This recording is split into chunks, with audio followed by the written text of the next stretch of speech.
most popular songs, Christian songs in the 1990s was called Testify to Love by a group called Avalon. I really liked the song. And so the verse went like this, the chorus. I will testify to love. I'll be a witness in the silences when words are not enough. With every breath I take, I will give thanks to God above. For as long as I shall live, I will testify to love. And that was on the #1 charts for a long time, many weeks in a row. Beautiful song. John the Baptist, sort of, his whole life is summed up in today's gospel as, I came as a testimony. A testimony to the light of the world. My whole existence, 6 months older than Jesus, right? It's a cousin of Jesus. When Mary went to Elizabeth, she was 6 months pregnant. He's only 6 months older than Jesus. His whole life, now 30 years and 6 months, has been to testify to the light. And I invite you to consider your own testimony tonight and how important testimonies are to God. Because I think to God, testimonies are far more important than proofs. A lot of people want a proof. Give me a proof for the existence of God. Give me a proof where God is acting. We want to have a proof. And God says, I prefer a testimony. So St. John the Baptist came to testify to the light. If someone gives a testimony in a courtroom or somewhere else, in a way, they're kind of like the setup man, setup person. Not the main focus, the main protagonist. They come to the foreground to give testimony, to go back into the background. John the Baptist was asked, are you one of these three people?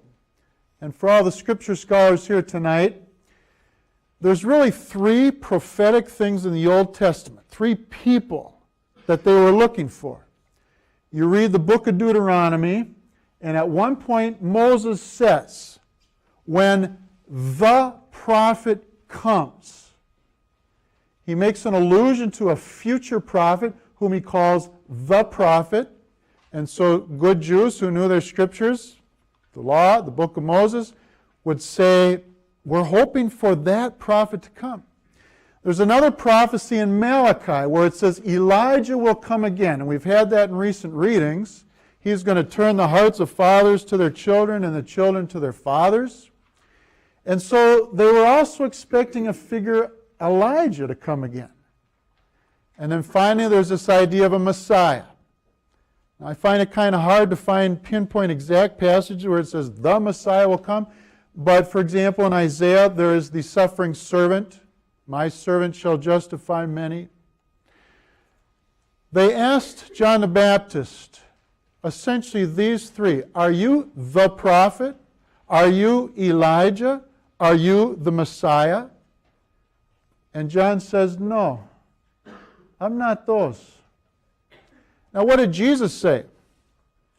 What did Jesus say about John? Jesus said he's Elijah. He says he's Elijah come again. And John said, I'm not Elijah. Maybe John didn't know. Maybe he didn't know that his vocation actually was the rekindling of Elijah in the presence of Israel. Maybe he was very selfless, didn't think much about himself, was so enthralled with the light of the world. Well, John certainly was a humble man. And he felt like, I'm not worthy to untie the thongs of his sandals. A very humble figure indeed. I say that God likes testimonies. And how about your testimony? Have you given your testimony in the last month to somebody? Or a testimony? Your faith testimony? God longs for your and my faith testimony to be known. reading a book by one of the professors on campus, Dr. Olnick, who has a kind of science and religion, a book on origins, on evolution and theology. And he says the footprints of God, or the handprints of God, are found in a few different ways, and he suggests the following. He says,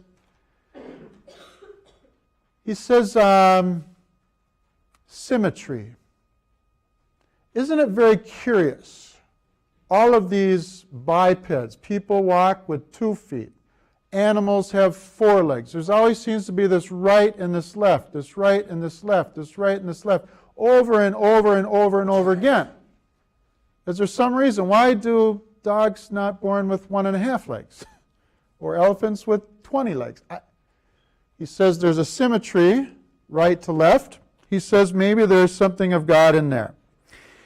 He says there's patterns that reduplicate themselves. Do you know about the Fibonacci numbers? Fibonacci. Some math scholars, science people here recognize it. So if you add up the 2 last numbers that you just talked about and you keep going in a series, you have a kind of pattern. So 1 plus 2 is 3. 2 plus 3 is 5. 3 plus 5 is 8. 5 plus 8 is 13. 8 plus 13 is 21. You keep doing this. That's called the Fibonacci series. Did you know that if you study sunflowers, you see a Fibonacci series? Do you know that in pine cones, it's the Fibonacci series? You begin to wonder, how did this pattern get here? It's kind of wondrous and beautiful in itself. Maybe it's a small testimony in nature to God's handprint. DNA is certainly a wondrous thing pointing towards God. Well, I was speaking with a young graduate of St. Thomas, Father Durkee. He was graduated here 4 years ago, seminary alumni, and I said to him, now you've been a priest for 8 months. What's been the most momentous, most beautiful experience for you?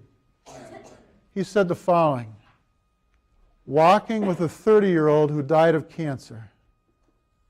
I thought, wow. He said, I prayed with him in the hospital. I prayed with him in various places. I celebrated his funeral. I walked with the family the whole time. He said it was the most beautiful experience. You wouldn't think that typically. We would often think something like that kind of tragic 30-year-old died of cancer would turn people away from God. But here's what he said. Because the way that man testified in his life to faith and God's goodness, his 2 sister-in-laws and his wife are now in RCIA right now. He said that man's parents returned to the church after decades away because of the way he carried himself in that time. A testimony. There's a couple that lives up in a previous parish of mine, Kevin and Mary. Kids growing up. They decided to adopt a foster care child named Marcus at age 15, 16. Marcus came into the family and he learned about love. From their loving parentage, he learned something new. In that house, in 2 rooms of 2 of the other sons, was an emblem, an image of the Sacred Heart of Jesus. He decided, he had a few tattoos, he decided he was going to get a tattoo of the Sacred Heart, and he put it right on his chest where his heart is. Because he wanted his heart to be like the Sacred Heart of Jesus.